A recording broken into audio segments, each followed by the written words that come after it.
कळो तूच कर्म तुझे नाम धर्म वार करी पंथा पांडुरंग। तीर्थाच्या ठिकाणी श्रद्धा ठेवली पाहिजे, तीर्थयात्रा आपण केली पाहिजे।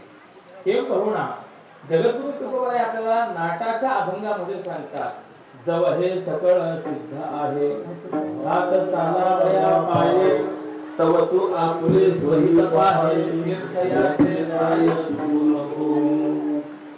मदाळ असेल जर आपण विचारलं तर ती आपल्या मुलांना उपदेश करते, कुठे पुत्रा जाई बाळा तीर्थे रे हिंड साधू आणि संत तेथे असते बा उदंड। बाळा उठ आणि अनेक तीर्थांवरती जा, तीर्थयात्रा करा, असा मदालसीने देखील आपल्या मुलांना उपदेश केलेला पाहायला सापडतो।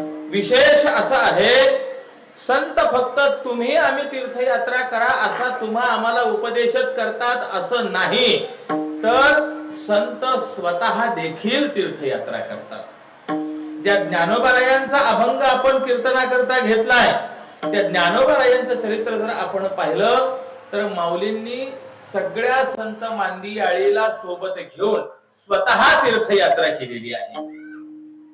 आषाढी वारी झाली आणि सगळी संत मांदियाळी पंढरीमध्ये जमलेली होती आणि अशा स्थितीमध्ये एकत्र चर्चा करत असताना माऊलींनी सगळ्या संतांसमोर एक प्रस्ताव, भूतळीची तीर्थे पहावे नयनी। मला असं वाटतंय या पृथ्वी तलावरती असलेले जे काही तीर्थ आहेत, हे तीर्थ आपण आपल्या डोळ्यांनी पहावे, याचा अर्थ आपण तीर्थयात्रा केली पाहिजे। गंमत अशी आहे, तुम्ही आम्ही जी तीर्थयात्रा करत असतो ते आपल्याला पावित्र्य मिळावं, आपले पाप जावेत याच्याकरता आपण तीर्थयात्रा करत असतो।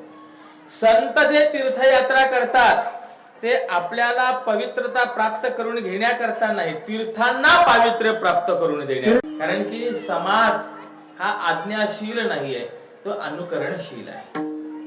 बघा आपल्याकडे एक गंमत आपणास मी सांगतो, कुणी जर सज्जन महात्मा आपल्याकडे आला आणि लहान मुलाला आपण जर म्हटलं जा बाबा नमस्कार कर, तर ते मूल जाऊन नमस्कार करत नाही, त्याला आपण पुढे ढकलण्याचा प्रयत्न केला की ते मागे रेटा देत असतं। मग त्या मुलाने नमस्कार करावा असं जर वाटत असेल तर आपण त्याला हाती धरावं, स्वतः जावं, आपण नमस्कार करावा। आपण नमस्कार केला की ते मूल पाहत असतं, आपल्या घरातले जे मोठे आहेत ना त्यांनी नमस्कार केलाय, ते सुद्धा स्वतः नमस्कार करतात। म्हणजे याचा अर्थ काय, जे लहान असतात ते आज्ञेचं परिपालन करत नाही, ते अनुकरण करत असतात। आणि म्हणूनच ज्ञानोबारायांनी असा विचार मांडला, येथ वडील जे आचरती तया नाम धर्म ठेविती तेची येर अनुष्ठिती सामान्य सकळ। किंबहुना अगदी प्रसिद्ध उदाहरण तुम्हाला मी सांगतो, आताचे जे दिवस आहेत ते सगळे आपल्या पंढरीच्या वारीचे दिवस आहेत। अनेक संतांच्या स्थानापासून पालख्या निघाल्या आहेत, प्रस्थान झाले आहेत, काही ठिकाणावरून प्रस्थान आता उद्या परवा व्हायची आहेत। मला विचारायचं, आज लाखो समाज हा पंढरीच्या दिशेने पायी वारी करतोय, वाटचाल करतोय, का करतोय? कारण की पूर्वकालापासून ज्ञानोबाराय तुकोबाराय यांनी वारी केली म्हणून। मला विचारायचंय, जर ज्ञानोबाराय तुकोबाराय यांनी वारी केली नसती तर या विटेवर उभ्या असलेल्या देवाला पाहण्याकरता काळं कुत्र तरी गेलं असतं का? नसतं गेलं।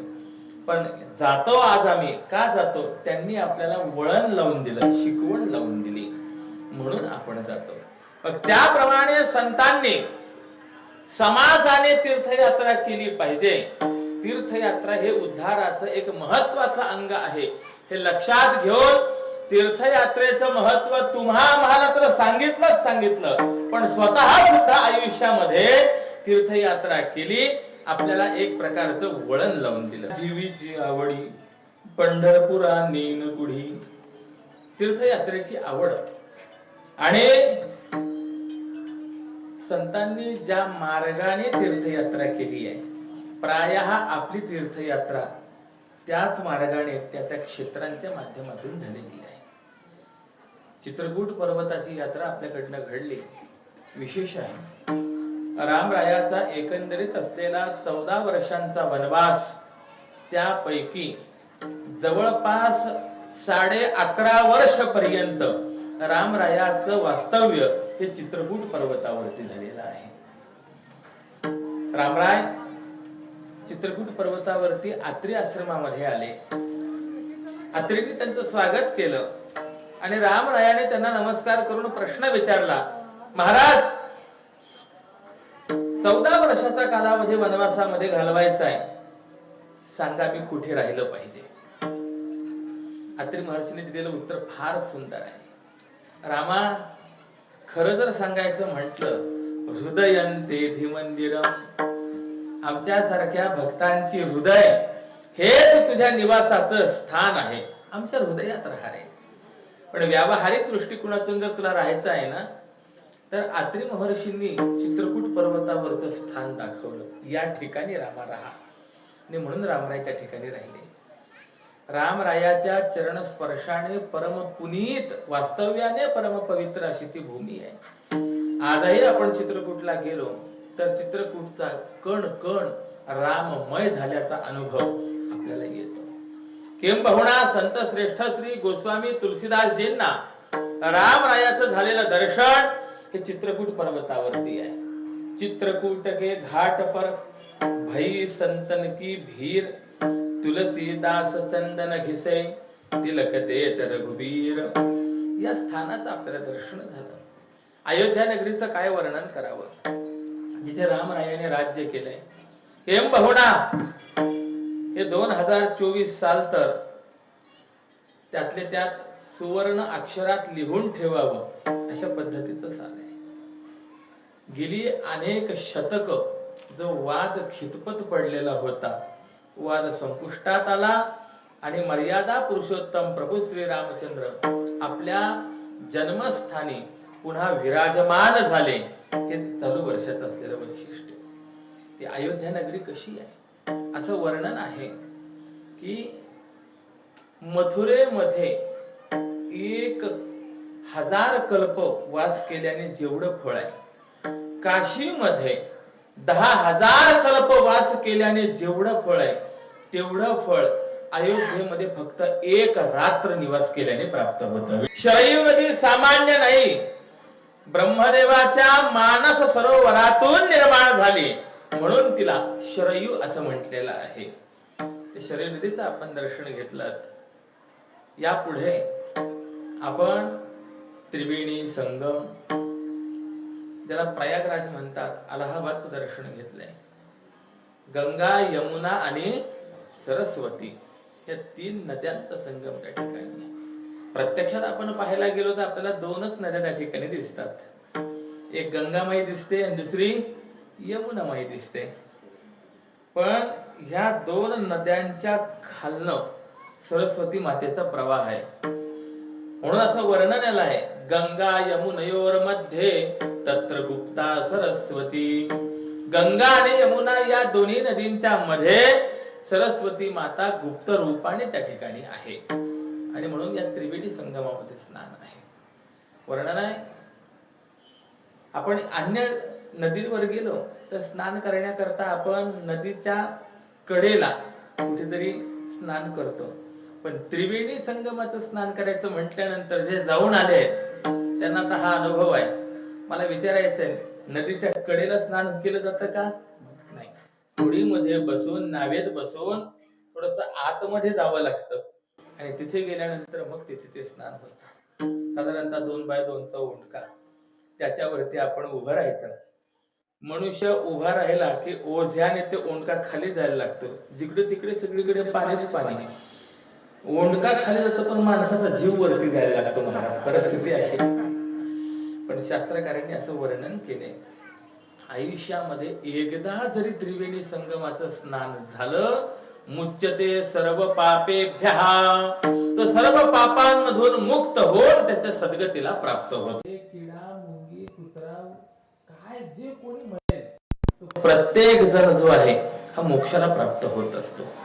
कारण असं आहे, भगवान विश्वनाथ मरणासन्न जीवाच्या उजव्या कानामध्ये भगवान रामरायाच्या तारक मंत्राचा उपदेश करत असतात. म्हणून आजही साक्ष अशी आहे काशीमध्ये त्याची घटना होते, उलथा पालथा पडून त्याची घटना होत नाही. नेहमी त्याची घटना डाव्या अंगावरती होते, त्याचा उजवा कान वरती असतो. अशा वेळेला त्याचं प्राणोत्क्रमण होतं. कारण की अगदी त्या शेवटच्या क्षणाला भगवान काशी विश्वनाथ त्याच्या कानामध्ये राम मंत्राचा उपदेश करत असतात. असं फार महत्वाचं क्षेत्र आहे. किंबहुना काशी क्षेत्राचं वैशिष्ट्य असं की भगवान शंकरांच्या त्रिशूलावरती असलेली ही काशी आहे. जसं आपल्या पंढरी क्षेत्राचं वर्णन आहे, ही सुदर्शन चक्रावरती आहे. म्हणून वर्णन आहे, जेव्हा नवते चराचर तेव्हा होते पंढरपूर. जेव्हा बाकी काही नव्हतं त्यावेळेला पंढरपूर होतं. त्याप्रमाणे ही काशी नगरी सुद्धा अनादिकालीन नगरी आहे. प्रलय काळामध्ये बाकीच्या सर्व जगाचा लय होतो, परंतु काही महत्वाची क्षेत्र आहेत ज्यामध्ये काशी क्षेत्र आहे त्याचा लय होत नाही. आणि भगवान शंकरांच्या त्रिशूलावर ही काशी असल्यामुळे या काशीचं वैशिष्ट्य असं, संपूर्ण पृथ्वीला वेगळे नियम आणि काशी नगरीला वेगळे नियम आहेत. ती पृथ्वीचा भाग नाही. आणि या नियमामध्येच एक असलेला नियम आहे, तो नियम थोडासा सांगणं गरजेचं आहे म्हणून सांगून जातो. आज आपण काशीवरनं जल आणलंय आणि त्याच जलाची पूजा केली आहे. मान्य आहे, अगदी भावना आहे, श्रद्धा आहे. परंतु वर्णन असं आहे की आपल्या घरी जे जल आणायचं असतं ते त्रिवेणी संगमावरनं आणायचं असतं. आणि काशी क्षेत्रामधून जरी आणायचं असेल तरी तिथली जी काही विद्वान मंडळी असतील त्यांचं मार्गदर्शन घेऊन एक विशिष्ट मर्यादा आहे, त्या मर्यादेच्या पलीकडनं काशीवरनं जल आणावं. अन्यथा काशीमधनं माती आणि पाणी या दोन गोष्टी आपण जितकं घेऊन येऊ तितकं सोनं काशीमध्ये नेऊन टाकावं लागतं. ज्याचं एवढं सामर्थ्य असेल त्याने खुशाल घेऊन यावं, असा नियम आहे. मी शास्त्र सांगण्याकरता या ठिकाणी उभा आहे. आम्ही 2013 साली विद्वत परिषदेला त्या ठिकाणी गेलो होतो आणि त्या ठिकाणी माझ्यासोबत काही मंडळी होती. विद्वत परिषद वगैरे झाली आणि प्रत्येकाने विचार केला की काशीवरनं आपण तीर्थ घेऊन जाऊया. 5-5 लिटरच्या कॅनी भरून घेतल्या. तर तिकडे जे माठ आहेत ते त्याचा आकार फार सुंदर, नक्षीकाम चांगलं त्यावरती, ते आवडले. प्रत्येकाने 1-1, 2-2 माठ घेतले. आणि आता आम्ही परतीच्या प्रवासाला आरंभ करणारच. एवढ्यामध्ये तिथले जे काही विद्वान होते ते आम्हाला निरोप देण्याकरता आले. त्याने ते सर्व दृश्य पाहिलं आणि काशी खंडातील त्यांनी मला प्रमाण दाखवलं. ते प्रमाण ज्या वेळेला सर्वांना सांगितलं, बऱ्याच जणांनी सर्व ते घेतलेले माठ वगैरे तिथेच ठेवून दिले. माती आणि पाणी या दोन गोष्टी काशी नगरीतनं आणायच्या नसतात, हा शास्त्राचा संकेत आहे. आतापर्यंत माहिती नसेल आणि म्हणून आणलं असेल तर अज्ञातात दोष कमी असतो. माहिती झाल्यानंतर दोष करू नये ही महत्वाची बाब आहे. अशी एकंदरीत आपण जी तीर्थयात्रा केली, त्या तीर्थयात्रेमध्ये देवाचेही क्षेत्र झाले, संतांचीही क्षेत्र झाली आणि अशी देव संत तीर्थात्मक तीर्थयात्रा करून आपण आला. भारतीय शास्त्र आहे की कोणत्याही कर्माची सांगता ही देवाच्या पूजनाने, नामस्मरणाने आणि अन्नदानाने होत असते. आणि म्हणून त्या परंपरेला अनुसरून आपण या ठिकाणी आज गंगा पूजन, देवता पूजन, ग्रामदेवता पूजन, तदनंतर अन्नदान आणि हे नामस्मरण असा सोहळा या ठिकाणी करत आहोत. आणि या निमित्ताने ही सेवा या ठिकाणी चाललेली.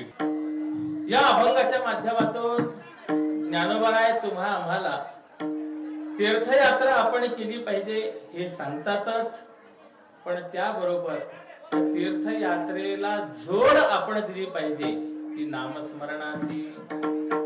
नामस्मरण पूर्वक तीर्थयात्रा करावी. किंबहुना नुसतीच तीर्थयात्रा केली तर त्या तीर्थयात्रेचं जे फळ आहे त्यापेक्षा नामस्मरण करत आपण तीर्थयात्रा केली तर त्या तीर्थयात्रेचं फळ हे कैक पटीने अधिक प्राप्त होत असतं. किम बहुना देवाचं नाम घ्यावं तीर्थयात्रा करावी, एक एक पाऊल चालत जाल तर कोटी कोटी यज्ञ आपल्याला प्राप्त होतील. तीर्थयात्रा करत असताना काय करू तर देवाचं नाम घेऊ, धनीवरी अर्थात अंतःकरण तृप्त होईपर्यंत आम्ही भगवंताचं नामस्मरण करू. तीर्थयात्रा कशी करावी हा त्याचा असलेला नियम आहे. गंमत अशी आहे, तीर्थयात्रा करत असताना तीर्थयात्रा सर्वप्रथम आपण पायी करावी. हा तीर्थयात्रेचा पहिला महत्वाचा नियम आहे. म्हणून वर्णन असं आहे, पायी तीर्थयात्रा घडो, देह संता घरी पडो. कारण की पायी तीर्थयात्रा केल्याने तीर्थयात्रेचं जेवढं फळ सांगितलेलं आहे तेवढं सगळं फळ आपल्याला प्राप्त होत असतं. पूर्वी ज्या तीर्थयात्रा घडल्या त्या सगळ्या कशा घडल्या? पायी तीर्थयात्रा घडलेल्या. आपण जर गाडीने तीर्थयात्रा केली, शास्त्र सांगतो बरं का, तर तीर्थयात्रेचं जेवढं फळ शास्त्रकाराने सांगितलेलं आहे त्याच्यातलं अर्ध फळ नष्ट होतं, अर्ध फळ प्राप्त होत असतं. तदर्थंतु यानेन. यानंतर तीर्थक्षेत्रावर जाऊन जर आपण पायात चपला बुट घालून फिरलो, पायात जोडे घालून फिरलो, तर त्याच्यातलं अर्ध जात असतं. म्हणजे गाडीने गेल्यामुळे अर्ध गेलं, 100% किती राहिलं होतं? 50%. तीर्थयात्रेला गेल्यानंतर तिथे आपण पायात चपला जोडे वगैरे घालून फिरलो, मग त्याच्यामुळे त्याच्यातलं अर्ध गेलं, म्हणजे 50%तलं अर्ध गेलं, तर राहिलं किती? 25%. मग त्या तीर्थावर गेल्यानंतर तिथे जाऊन जर आपण त्या तीर्थामध्ये कपडे धुतले, त्यानंतर शरीराचं मर्दन करून स्नान केलं, तदर्धन तैल मांसाभ्याम हा भक्षण केलं, तर त्याच्यातलं अर्ध जातं. राहिलं होतं पहिलंच 25%, त्याच्यामधलं अर्ध गेलं, राहिलं किती आता? 12.5%. आणि तीर्थावर जाऊन जर कोणाकडनं आपण काही घेतलं, आपण खोटं बोललो, तर मग मात्र आहे नाही तेवढं सगळं जात असतं. तीर्थयात्रा हे अत्यंत महत्वाचं साधन आहे, मान्य आहे. पण तीर्थयात्रा कशी करावी तर या पद्धतीने करावी. पहिली गोष्ट सांगता येईल, पायी करावी. आणि ती पायी तीर्थयात्रा करत असताना ती सुद्धा भगवंताचं नामस्मरण करीत करावी, तर त्याला फार विशेष महत्व आहे. आज आपण बघा, पंढरीला आपल्याला जायचंय, वारीला जायचंय, पण मार्गाचं वाटचाल करत असताना आपण कशी वाटचाल करायची आहे संतांनी आपल्याला सांगितलंय. गात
जागा म्हणजे पिक्चरची गाणी म्हणत जा असं नाही बरं का.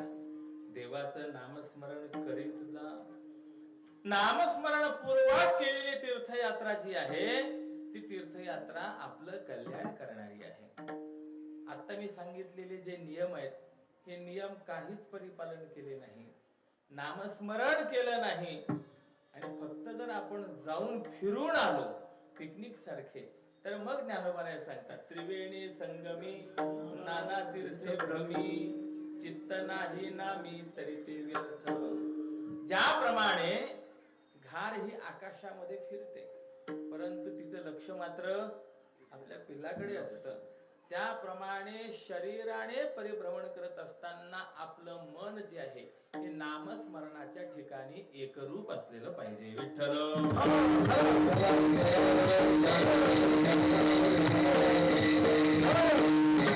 अर्थात ही जोड गोळी आहे, एक बाजूला तीर्थयात्रा आणि दुसऱ्या बाजूला नामस्मरण आहे. गंमत अशी आहे की एका वेळेला दोन गोष्टी करणं हे माणसाला शक्य होत नसतं, परंतु ह्या दोन्ही गोष्टी अशा आहेत की एकमेकांना आश्रय आहे, त्यामुळे दोन्ही गोष्टी एक वेळेला आपल्याला करता येतात. नामस्मरणाचं हे सौलभ्य आहे. नामस्मरणा वाचून सद्गुण्य निर्माण होत नाही, म्हणजे नामस्मरणा वाचून परिपूर्णता होत नाही. मग कदाचित कोणी असं म्हणेल की नामस्मरण करायचं तर मग आम्हाला बसावं लागेल का, तर सांगतात तसं नाही. सगळ्या साधनांमध्ये नामस्मरणा एवढी सोपी साधना जगामध्ये कोणतीही नाही. बघा किती सोपी साधना आहे. बाकीच्या साधना अशा आहेत की त्या साधना करताना अनेक प्रकारचे निर्बंध आपल्याला पाहायला मिळतात. उदाहरण सांगायचं असेल, काही अवस्थेचे निर्बंध असतात, काही काळ वेळेचे निर्बंध असतात, काही तिथींचे निर्बंध असतात, अशा अनेक निर्बंध आहेत. उदाहरण मी आपणास सांगतो की आपल्याला देवाची पूजा करायची आहे, तर देवाची पूजा आपण आंघोळ झाल्यानंतर करू की आंघोळीच्या अगोदर पारोशाने करू, काय तुमचं काय मत आहे? आंघोळ झाल्यानंतर आपण करू की नाही? म्हणजे देव पूजा करण्याकरता आपल्याला स्नान झालं पाहिजे या अवस्थेचा निर्बंध पाहायला मिळतो. मला प्रश्न विचारायचा आहे, तसं नामस्मरण करायचं म्हटलं तर नामस्मरणाला कोणते तरी निर्बंध आहेत का? नाही. ज्ञानोबरायांचं प्रमाण कसं आहे? नाम जप यज्ञ तो परम बाधू न शके स्नानादि कर्म. नाम जप यज्ञ असा आहे की स्नान इत्यादी कोणतंही कर्म त्याला बाधा निर्माण करत नाही. किंबहुना आंघोळ करावी लागत नाही, तोंड धुवावं लागत नाही, अशा ही स्थितीमध्ये आपल्याला नामस्मरण करता प्रगट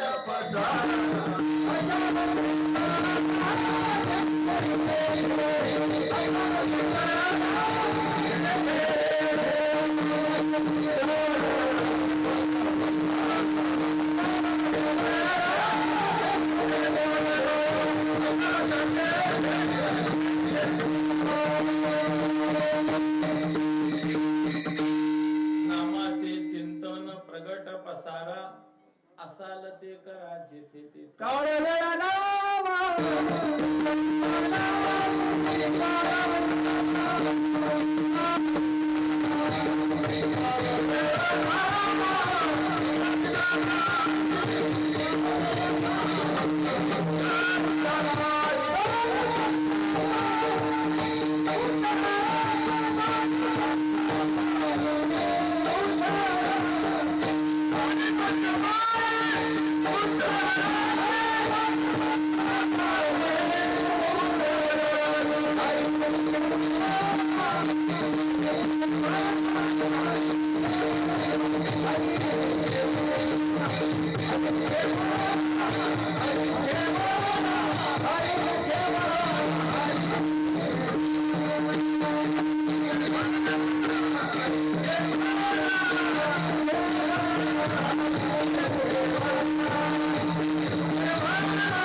नाम उच्चारिता नाही, दोन्ही पक्ष पाहे उद्धरती. कोणत्याही वेळेला कोणत्याही काळामध्ये नामस्मरण करता येतं. आणि म्हणूनच की काय 99% काकडा हा पारुशनीच करतात महाराज. प्रमाण आहेतच, पुन्हा तशी निर्बंध नाही. तसा अवस्थेचा निर्बंध नाहीये. तसा नामस्मरण करण्याकरता तिथीचा निर्बंध नाही. उदाहरण मी आपणास सांगतो. अगदी 4-5 दिवसापूर्वी एक सण झाला बघा. या सुवासिनी महिला वर्ग जो आहे, आपल्याला 7 जन्मापर्यंत हाच पती प्राप्त व्हावा याकरता म्हणून त्यांनी वडाची पूजा केली. वडाला सुताने वेष्टन केलं आणि हात जोडून वडाची प्रार्थना केली. वडापाव वडापाव म्हणजे प्रसन्न हो असं म्हणाले त्या. होय. मला प्रश्न असा विचारायचा आहे, ही वडाची पूजा वाटेल त्या दिवशी करता येते का वर्षभरातून ठरलेल्या दिवशी करावी लागते? ठरलेल्या दिवशी करावी लागते. म्हणजे तिथीचा निर्बंध आहे. पण तसा नामस्मरणाला कोणता तरी निर्बंध आहे का? कोणताही निर्बंध नाहीये. म्हणजे जसा काळ वेळेचा निर्बंध नाही, अवस्थेचा निर्बंध नाही, तिथीचा निर्बंध नाहीये, तसा नामस्मरण करण्याकरता आपण त्या वेळेला काय कृती करत आहोत त्याचाही निर्बंध नाही. म्हणून कोणतंही काम आपलं चालू असू देत, ते काम करत असताना आपल्याला नामस्मरण करता येतं. कामामध्ये काम काही म्हणा राम राम, जाईल भवश्रम सुख होईल दुःखाचे. चिंतनाची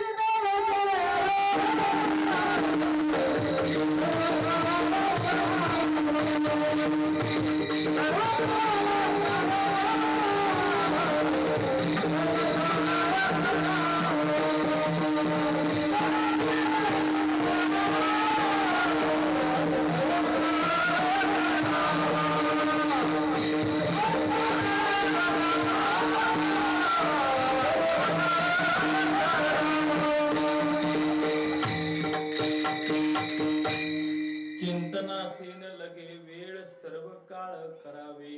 केव्हाही आपल्याला करता येतं. किंवा भावना आपण संतांची चरित्र जर पाहिली, संत श्रेष्ठ श्री गोरोबा काका माती तुडवत असताना सुद्धा नामस्मरण करायचे.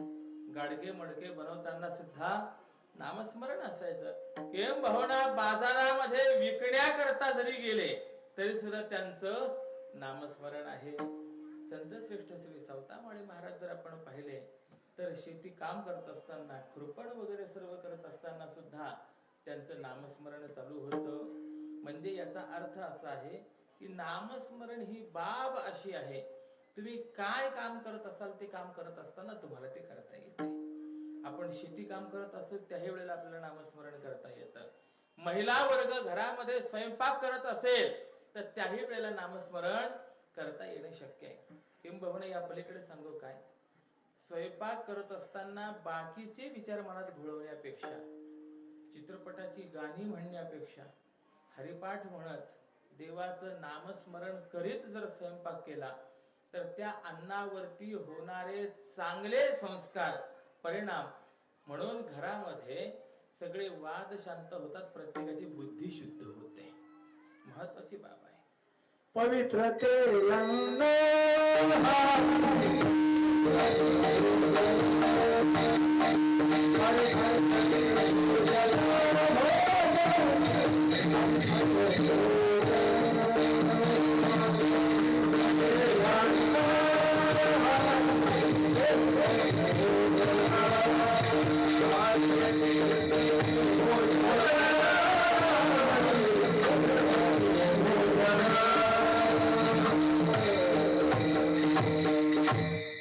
पवित्र ते अन्न हरी कीर्तनी भोजन. आणि असं असल्यामुळे तसं अन्न जर आपल्या उदरामध्ये गेलं तर त्यामुळे अंतःकरण सत्वशुद्ध होतं, सात्विक निर्माण होतं. अत्यंत महत्वाचं आहे. सांगायचं तात्पर्य आहे, नामस्मरण हे आपल्याला सर्व कार्य करत असताना करता येतं. म्हणून तीर्थयात्रा करत असताना सुद्धा, वाटचाल करत असताना सुद्धा आपण नामस्मरण केलं पाहिजे. पण बऱ्याच वेळेला असंच होतं की तीर्थयात्रा तर करतात, यात्रेकरता म्हणून जातात, पण यात्रेमध्ये नामस्मरण न करता केवळ पाहण्यात पाहत फिरत असतात. किंबहुना लांबचं सोडून द्या. आता श्रावण महिना पुढे येतो जवळ. श्रावण महिन्यात 3ऱ्या सोमवारी त्र्यंबकेश्वरी लाखो लोक येतात की नाही, आपल्याकडची पण काही मंडळी येत असतील. कशा करता येतात हो? ब्रह्मगिरीच्या प्रदक्षिणे करतात. पण तिथे येणारे आपण जर एखाद्याला प्रश्न विचारला का कशा करता आलात, एक वाक्य फार सुंदर सांगतो, फेरी करता आलो म्हणतो. हो, त्याच्याकरता शब्द काय आहे? फेरी. लक्षात ठेवा, फेरी वेगळी आणि प्रदक्षिणा वेगळी. त्या दिवसाची अवस्था जर पाहिली तर लाखो लोकांमधनं एखादाच भाविक असा सापडेल की जो देवाचं नामस्मरण करीत प्रदक्षिणा करतोय, त्याची खरी प्रदक्षिणा. बाकी त्यांची फेरीच महाराज विठ्ठल.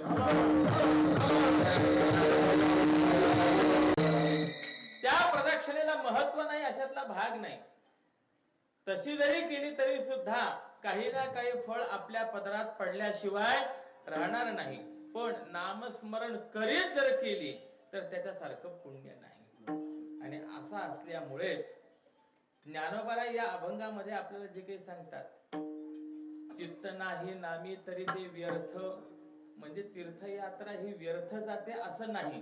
त्या तीर्थयात्रेचं फळ तर आपल्याला मिळणारच आहे, परंतु नामस्मरण पूर्वक तीर्थयात्रा जर आपण केली तर त्याचं विशेष फळ आपल्याला मिळेल. म्हणून माऊली सांगतात, त्रिवेणी संगमी नाना तीर्थे भ्रमी, चित्त नाही नामी तरी ते व्यर्थ. याच्यामध्ये तीर्थयात्रा हा शून्य आहे आणि नामस्मरण हा अंक आहे. बघा, गणितामध्ये शून्याला किंमत किती असा जर आपण प्रश्न विचारला तर उत्तर काय आहे? अंकाच्या पाठीमागे जर शून्य असेल तर तो शून्य त्या अंकाला 10 पटीने वाढवणारा असतो. उदाहरण बघा, एक आकडा लिहा आणि त्या एकाच्या पाठीवरती शून्य द्या. आता संख्या किती झाली? 10. आता या 10 वरती पुन्हा एक शून्य द्या. 100. 10 ला किती पटीने वाढवलं? पुन्हा 10 पटीने वाढवलं. या 100 वर पुन्हा एक शून्य द्या. 1000. त्या 100ला 10 पटीने वाढवलं.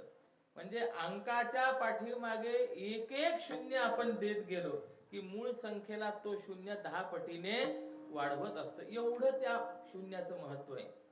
पण असे आपल्याला पाहिजे तेवढे शून्य देऊन घ्या आणि नंतर सुरुवातीचा असलेला जो काही एक अंक आहे तेवढा फक्त पुसरून टाका. आता मला विचारायचं, शून्याला किंमत किती? शून्याला किंमत शून्य आहे. म्हणजे याचा अर्थ असा आहे, नामस्मरण आहे अंक आणि बाकीच्या सगळ्या साधना आहेत शून्य. नामस्मरण पूर्वक ती साधना केली तर ती साधना आपलं कल्याण केल्याशिवाय राहत नाही. विठ्ठल.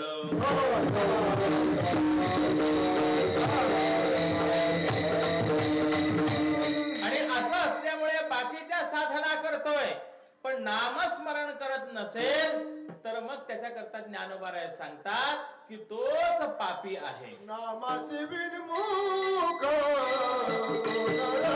विनमुख तो नर पापिया, हरिवीण धावया न पवे कोणी. जो नामाला विनमुख आहे तोच पापी आहे, अशी ज्ञानोबांनी फार सुंदर व्याख्या केलेली आहे. नामाचं वैशिष्ट्य असं की जो नामस्मरण करणारा आहे त्याचा परमात्मा उद्धार करतो. कारण उद्धार करण्याकरता धावून येणारा हरी वाचून दुसरा कोणी नाहीये. कसं वर्णन आहे, मनुष्य आयुष्यभर माया जाळामध्ये गुंतून पडतो. हा देह माझा, घर माझं, बायका मुलं माझी, शेती माझी, सगळ्या माझं माझं माझं करून करून मी आणि माझं याच्यामध्ये मनुष्य अडकून पडतो. परंतु संतांनी स्पष्ट रीतीने सांगितलं की असा कितीही जरी या मायाजाळामध्ये गुंतला तर शेवटच्या क्षणाला त्या देवा वाचून कुणीही आपल्याला सोडवणार नाही. नको नको मना गुंतू माया जवळी, काळ आला जवळी ग्रासावया, काळाची हो उडी पडेल बा जेव्हा, सोडविना तेव्हा माय बाप. आई वडील सुद्धा आपल्याला त्या काळापासून सोडवू शकत नाही. केम बहुना सोडविना बंधू, पाठीची बहीण, शेजेची कामीन दूर राही. बस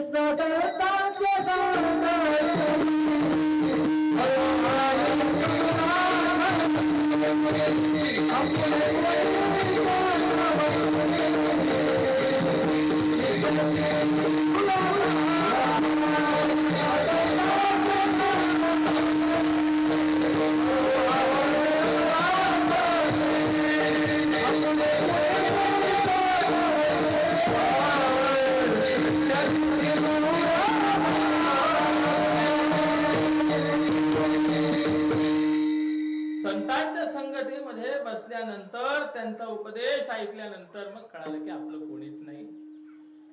असं असतं.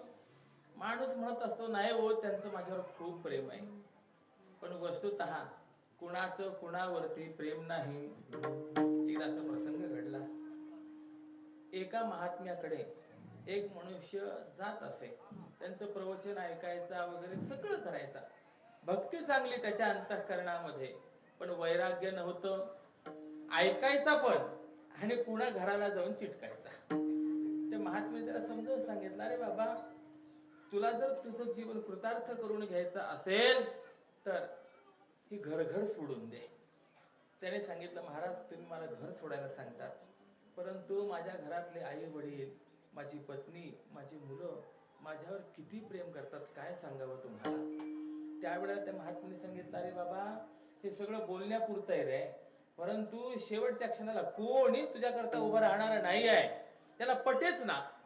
शेवटी त्या महात्म्याने त्याला सांगितलं, एक काम कर म्हणे, माझ्याकडे तू प्राणायाम शिकतो म्हटला. 5-6 महिने प्राणायाम शिकला आणि 5-6 महिन्यामध्ये त्या महात्म्याने त्याला असा प्राणायाम शिकवला की 1 तास 2 तास पर्यंत श्वास न घेता सुद्धा तो राहू शकेल, असं त्याला कुंभक शिकवला. आणि एक दिवस त्याला सांगितलं, आता तुला कुंभक चांगला करता यायला लागलाय, तू एक काम करायचं, घरी जायचं आणि मला बरं वाटत नाहीये असं सांगायचं, आणि थोडीशी धावपळ झाली की 1 तासभर तू फक्त कुंभक करायचा. बाहेर काय चाललंय हे सगळं तुला कळेल, पण फक्त हलायचं नाही एवढं लक्षात ठेव. तो म्हणाला ठीक आहे. महात्म्याने सांगितल्याप्रमाणे घरी आला. त्याने सांगितलं, आज मला बरं वाटत नाही, अस्वस्थ झालंय. पाणी वगैरे प्यायला आणि थोडासा श्वास प्रश्वास थोडासा दीर्घ करत करत करत त्याने केवल कुंभक साध्य केला. आता ज्या वेळेला तो निचेष्ट पडलेला आहे, श्वास घेतही नाही आणि सोडतही नाही, रोखून धरलेला आहे, अशी परिस्थिती पाहिली. त्यावेळेला घरातले सगळे हादरले गेले. सगळ्यांना असं वाटलं घटना घडली याची. तो रडायला लागला आणि अशी ती रडापड चालू झाली. 15-20 मिनिटांनी, अर्ध्या तासाने ज्या महात्म्याकडे हा जात असे ते महात्मे नेमके तिथे आले. ओम भवती भिक्षांदेहि. त्या घरातल्या एकाने सांगितलं, काय महाराज भिक्षा मागायला आलात, घरात काय प्रसंग आहे, काय झालं. अहो तुमच्याकडे रोज येत होता, साधना करत होता, तुमचा उपदेश ऐकत होता, काय उपयोगाला आलो, काय आमच्या नशिबाला प्राप्त झालं. हे सगळं ऐकल्यानंतर त्या महात्म्याने आतमध्ये येऊन त्याची ती अवस्था पाहिली आणि या बाकीच्या सगळ्यांना सांगितलं, हा जिवंत भाव असं वाटतं का तुम्हाला. ते बाकीचे मग जिवंत भाव असं वाटतं आहे म्हणे, माझ्याकडे एक उपाय. काय उपाय आहे, 1 ग्लासभर दूध घेऊन या. आणलं त्यांनी ग्लासभर दूध. त्या महात्म्याने काही मंत्र म्हटली आणि याच्यावरनं 7 वेळेला ते दूध असं ओवळलं आणि सांगितलं, आता मी मंत्र म्हटली आहेत, हे दूध आता भारलं आहे. आता ज्याला असं वाटत असेल की हा जिवंत व्हावा त्याने हे दूध प्यावं, जो दूध पिल तो मरेल आणि हा जिवंत होईल. आता असं म्हटल्यानंतर ते आईबाप होते, त्याने सांगितलं, तुमच्या पोटचा गोळा आहे, प्या दूध. त्याने सांगितलं, नाही वो, पिलं असतं, परंतु काय आयुष्यभर आतापर्यंत आमच्याकडनं काही परमार्थ घडला नाही, मग आता तरी परमार्थ करू, याच्या करता पाहिजे. शेजेची कामी न दूर राही. जी म्हणत होती, आहो तुम्ही मला सोडून गेलात, आता तुमच्या वाचून मी कशी राहू. त्याने सांगितलं, तू तरी घे बाबा. तिने सांगितलं, नाही, घेऊ शकत नाही, मुलं घ्यायला तयार नाही, कोणीच घ्यायला तयार नाही. शेवटी त्या महात्म्याने प्रश्न विचारला, म्हटलं मी घेतलं तर चालेल का. लगेच सगळ्यांनी हात जोडले. महाराज, जगाच्या कल्याणा संतांच्या विभूती. महाराज घ्या घ्या घ्या घ्या. आता काय खरं काही नव्हतंच मुळामध्ये.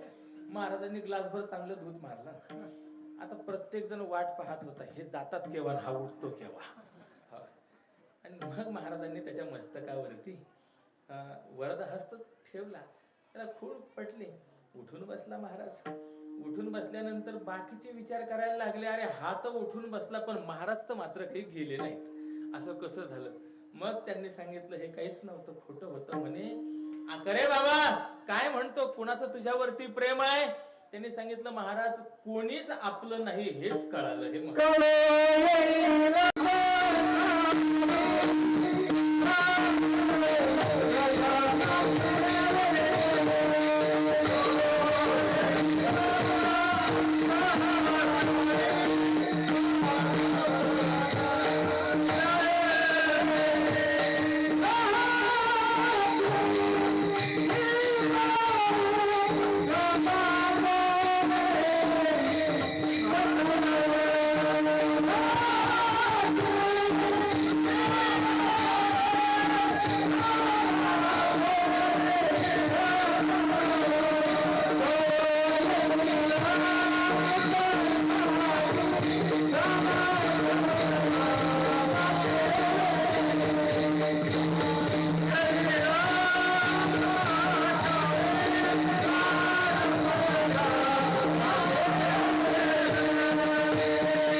राहते निराळे रांडा पोळी सकळ.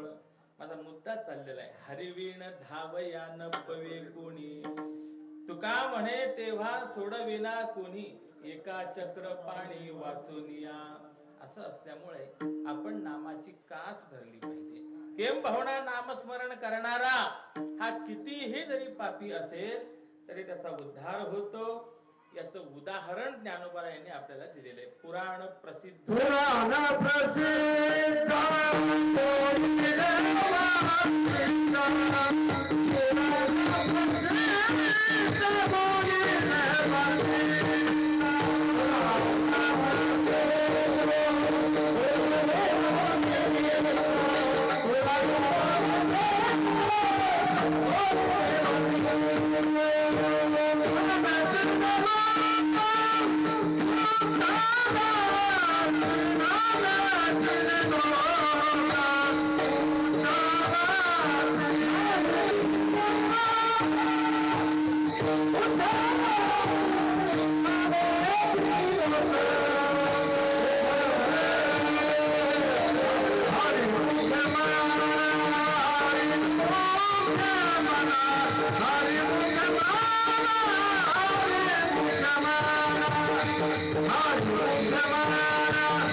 नामे तिन्ही लोक उद्धरती.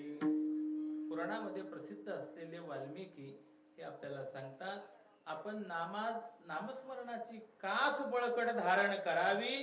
या नामाने तीनही लोकांचा उद्धार झालेला आहे. एकदा असा प्रसंग घडला, मारुतीराय रामरायाच्या समोर होते आणि तरी सुद्धा मारुतीरायांचं भजन चाललेलं होतं.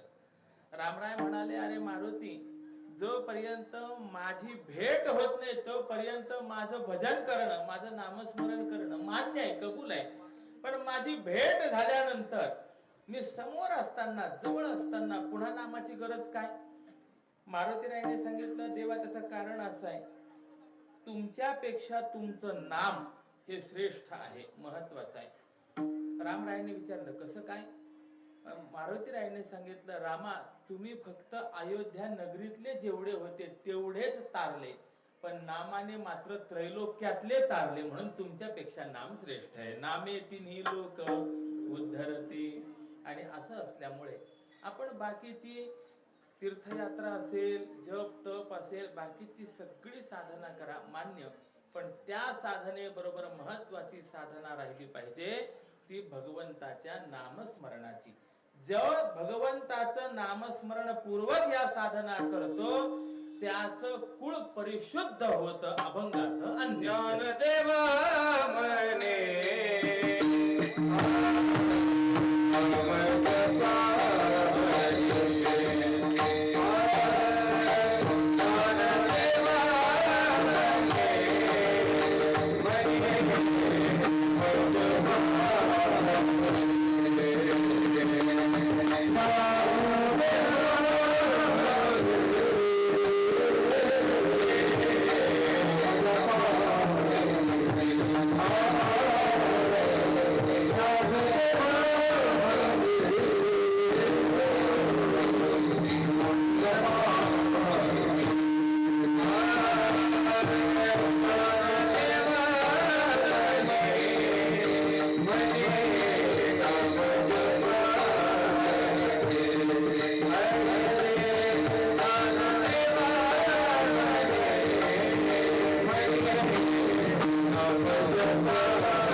ज्ञानदेव म्हणे नाम जपा हरीचे, परंपरा त्याचे कुळशुद्ध. माऊली समजून सांगतायत आपण नामस्मरणाची साधना करा, आणि असं साधना करणारा जो आहे तर त्याच्या संपूर्ण कुलाचा उद्धार होतो. मागचं आणि पुढचं कुळ त्याचं शुद्ध होतं. परंपरा कुळशुद्ध. म्हणून असं आहे, तुका म्हणे कोटी कुळे ती पुनीत, भावे गाता गीत विठोबाचे.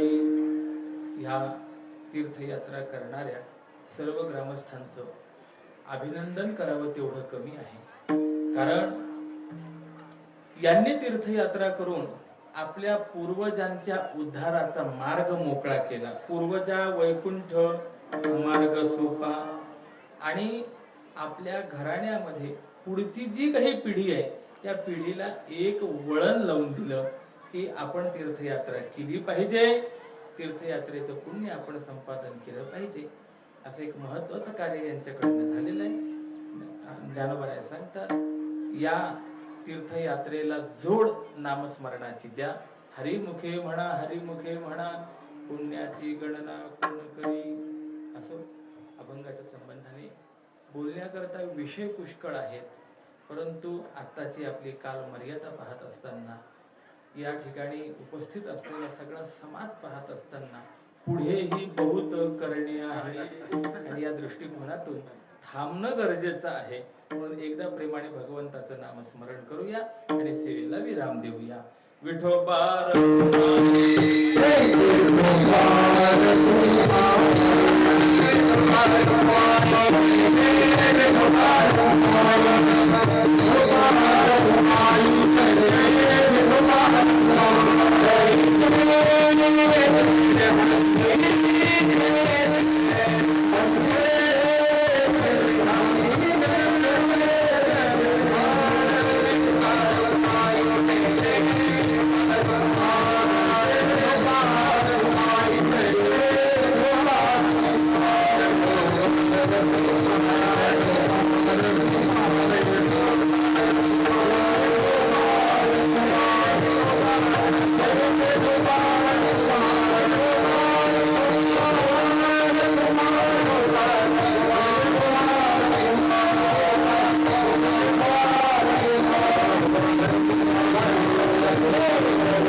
हरिमुखे म्हणा पुण्याची गणना पूर्ण करी. ज्ञानोबा यांच्या या अभंगाला अनुसरून या तीर्थयात्रे संबंधाने काही विचार, काही निर्बंध आपणासमोर मी मांडले आणि त्या तीर्थयात्रेला आपण नामस्मरणाची जोड द्यावी असा एक महत्वाचा सिद्धांत आपणासमोर मी व्यक्त केलेला आहे. आपण सर्व नातेवाईक मंडळी, मित्र परिवार मंडळी, आप्तेष्ट मंडळी ज्यांनी ही तीर्थयात्रा केली त्यांच्या या तीर्थयात्रा सोहळा सांगता निमित्ताने या ठिकाणी उपस्थित झालेला आहात. आपण सर्वांनाही अशी विनंती आहे की केवळ तीर्थयात्रेची सांगता म्हणून उपस्थित राहू नका, तर यांच्याप्रमाणे आपण देखील आयुष्यामध्ये तीर्थयात्रा करा. ते तीर्थयात्रेचे नियम सांगितले त्या नियमाला अनुसरून आपल्याकडनं तीर्थयात्रा घडावी आणि सर्वांचा उद्धार व्हावा, सर्वांचं कल्याण व्हावं अशी भगवत चरणारविंदी प्रार्थना करतो. करविली तैसी केली कटकट वाकुडी की नीट देव जाणे. या न्यायाने झालेली सेवा भगवत चरणारविंदी समर्पित करतो. आयोजक, संयोजक, साथकरी आपण सर्व श्रोता वर्ग सर्वांच्या चरणी नतमस्तक होऊन कृतज्ञता व्यक्त करून माझ्या वाक प्रपंचाला पूर्ण विराम देतो. ज्ञानेश्वर